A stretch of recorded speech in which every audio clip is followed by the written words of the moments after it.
وروينا في سنن أبي داود عن أبي سعيد الخدري رضي الله عنه أن رسول الله صلى الله عليه وسلم قال, ini sabda Nabi. Sabda Nabi menjelaskan tentang faedah zikir yang sering kita baca khususnya di dalam ratib al-Imam al-Haddad juga bersunatil. Man qala, barang siapa yang membaca raditu billahi rabban wa bil islami dinan wa bi Muhammadin sallallahu alaihi wasallam rasulan. Raditu artinya ridha hati kita. Itu berarti di atas keimanan. Kalau kita namanya ridha, itu di atas keimanan. Tidak ada namanya sama sekali di dalam hati kita namanya berat dengan apa yang ditakdirkan oleh Allah Subhanahu wa taala yang ditetapkan dalam kehidupan kita, melainkan hati kita menerima dengan cara ridha. Ridha itu adalah buah mahabbah. Ridha adalah buah mahabbah. Ketika seseorang mencintai, maka buah daripada kecintaan tersebut pasti akan ridha apapun yang diberikan oleh al-mahbub yang dicintainya. Ketika kita mencurahkan kecintaan kita kepada Rasulullah sallallahu alaihi wasallam, maka kata Rasulullah, la yu'minu ahadukum hatta yakuna hawahu taba'an lima ji'tu. Tidak akan sempurna keimanan seseorang entah kepadaku, keimanan kepada Allah dan Rasul, kecuali hawa nafsunya mengikuti apapun yang aku syariatkan. Apapun yang aku bawa, dia melaksanakannya walaupun berat, tetap dia ridha. Dengan cara ridha itu, orang ditempatkan, makhluk ditempatkan di tempat yang paling tidak enak itu jadi enak. Kalau kita ditanya di neraka itu tempat apa? Tempat siksaan. Kita tanya siapa yang nyiksa? Berarti ada yang disiksa, ada yang nyiksa. Ini yang nyiksa siapa? Kalau yang disiksa udah jelas. Yang nyiksanya siapa? Makhluk Allah Subhanahu wa taala. Kalau dia nggak kepanasan,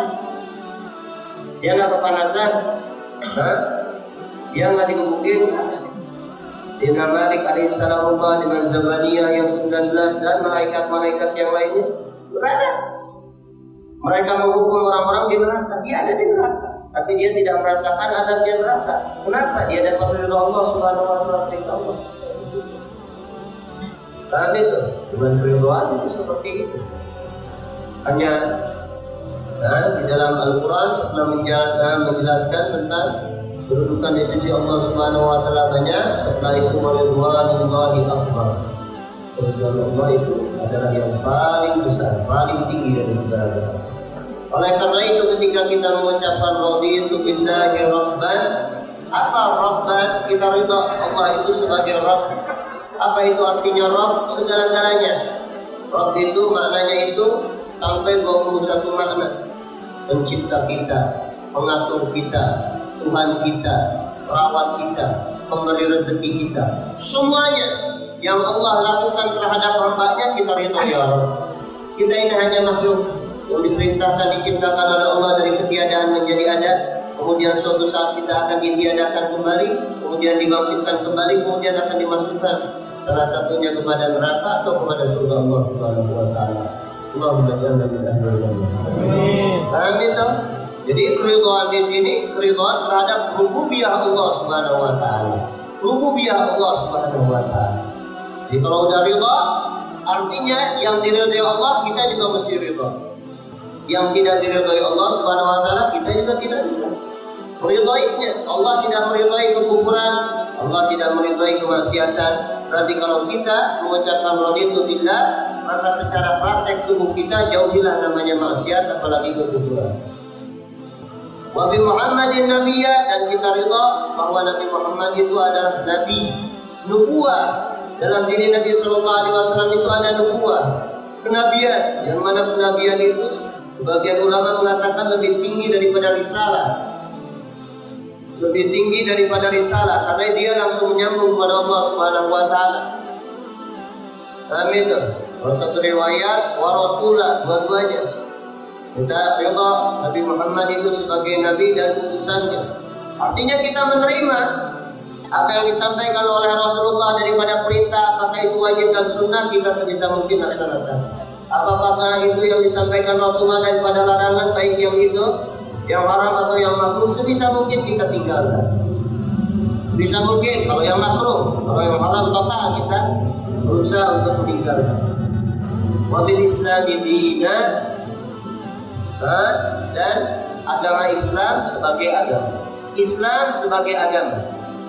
Islam sebagai agama. Oleh karena itu kalau seandainya kita ridha, meyakini, mencintai Islam sebagai agama, artinya tidak ada di dalam ajaran Islam, artinya pluralisme, menyamaratakan agama, bahwa setiap agama itu benar, itu tidak ada.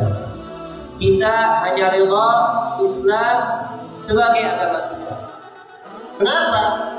Sebab setiap agama katanya mengajarkan kebaikan. Cuman yang jadi salah, yang jadi masalah adalah tolak ukur kebaikannya apa?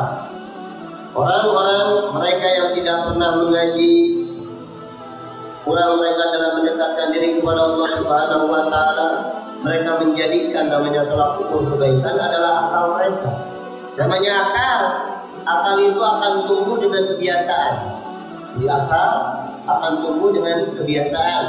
Anak kecil di kita misalnya, dengan anak kecil di Arab, dari si Zaid 3 tahun di Arab, jauh bahasa, tak perlu geleng-geleng kepala, masih kecil, bisa kita. Atau melihat anak bule bahasa Inggrisnya jago, karena memang dia tumbuh di dalam lingkungan seperti itu, sehingga lingkungannya itu membuat akal anak tersebut terus. Orang yang dididik secara keras di medan pertempuran, dia tidak pernah melihat namanya kedamaian, maka namanya membunuh orang itu biasa. Paham itu? Coba kalau kita lihat binatang itu karena hidup di dalam sebuah lingkungan, dididik sama orang tuanya seperti itu, ya kalau namanya macan, datang orang merasa keganggu, dia langsung nyakar, dia langsung mengejar. Tapi kalau dengan dididik dia dari kecilnya dibawa, kemudian ada pawangnya, dididik sedikit-sedikit, binatang pun bisa robah. Nah itu juga mereka ketika dididiknya bukan dengan didikan agama, maka memandang agama itu bukanlah suatu kewajiban, bukan suatu tujuan. Begitu juga yang dimaksud dengan kebaikan menurut mereka itu ada tolak ukurnya. Dengan kita meyakini bahwa tolak ukur kebaikan adalah kebaikan di sisi Allah, keburukan adalah buruk di sisi Allah Subhanahu wa Ta'ala. Kita mesti meyakini seperti itu. Makanya kita perkuat dengan ilmu, ajarkan. Ketika di suatu tempat, suatu negeri, keilmuan Islam itu menancap, maka kita tidak akan perlu capek-capek namanya debat, dan mereka tidak akan berani datang kepada kita. Tapi kalau sedikit demi sedikit mereka dijauhkan daripada ilmu, maka kelas ilmu mereka yang akan mereka bawa. Islam diukur tolak benarnya itu dengan ilmiah. Jadi kalau ada kata-kata ilmiah, artinya ilmiah menurut mereka. Apakah malaikat itu ada secara ilmiah? Karena begitu penelitian. Apakah jin dan setan itu ada secara ilmiah? Jadi seolah-olah apa yang ada di dalam ilmu kita itu bukan ilmiah, sedangkan penelitian barat itu adalah dia menjadi tolak ukur. Itu sekarang seperti itu. Paham itu? Jadi kita sedang mempelajari tauhid masalah itu supaya kita paham bahwa pemikiran yang timbul dari sebuah tontonan, bacaan, berita yang kita dengar itu akan mempengaruhi kepada ketauhidan kita. Minimal kepada rasa tawakal kita, bersandar diri kita kepada Allah Subhanahu wa Ta'ala, itu akan mengurangi. Itu akan mengurangi. Pemikiran itu seperti itu. Fungsional di dalam agama itu, ubudiyah itu hilang. Makanya kita tanamkan di hati kita, itu bisa berubah. Ya Allah, apapun yang Engkau perintahkan kepada kami, walaupun makhluk melarang semuanya, maka kami tetap akan melaksanakan. Ya Allah, apapun yang Engkau larang, walaupun semua makhluk memerintahkan, maka aku tidak akan pernah melakukan. Itu mesti begitu ditanamkan di dalam hati kita. Dengan cara seperti itu, dengan cara kita menanamkan tauhid, keyakinan kepada Allah Subhanahu wa Ta'ala, maka akan timbul syaja'ah, keberanian kita untuk menampakkan kepada orang inilah ajaran agama. Tak perlu takut. Nggak perlu takut. Setiap agama itu punya simbol. Kok kita takut dengan simbol kita sendiri? Paham itu? Jangan sampai kita ini jadi minoritas di tempat sendiri. Kita ini mayoritas, cuman kelihatannya minoritas. Segala sesuatu itu kalau sifatnya kita mau laksanakan, kita mesti mikir-mikir dulu. Jangan-jangan ada orang muslim. Paham gitu? Jangan sampai terjadi. Hati-hati kalau sudah mulai di tempat kita ada seperti itu, bersatu. Satu, kita tanamkan mulai daripada keluarga, saudara, tetangga kita sampai orang sekampung kita, tanamkan. Jangan sampai ada musuh-musuh Islam yang kemudian mencoreng ajaran agama kita sebelum perbuatan mereka. Mencoreng ajaran kita pertahankan lewat kita sendiri. Jangan sampai kita tanpa terasa kita sendiri yang mencoreng ajaran agama kita. Dan itu sudah ada pertimbangan seperti itu. Paham kan kita?